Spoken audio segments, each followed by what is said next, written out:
वालिदैन से कहता हूं कि अपनी औलाद को इज्जत दो, अपनी औलाद को इज्जत दो, सख्ती से बचो, मोहब्बत दो। नबी पाक सल्लल्लाहु तबारक व तआला अलैहि वसल्लम जब हजरत फातिमा घर में एंटर होती थी,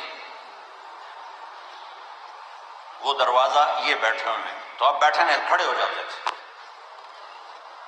खड़े हो जाते और खड़े नहीं रहते थे, दौड़ के आगे जाते थे और ऐसे हाथ पकड़ लेते थे, हाथ चूमते थे और पकड़े पकड़े लाकर कुर्सी पे या चारपाई पे बिठाते थे, उसके बाद खुद बैठते थे।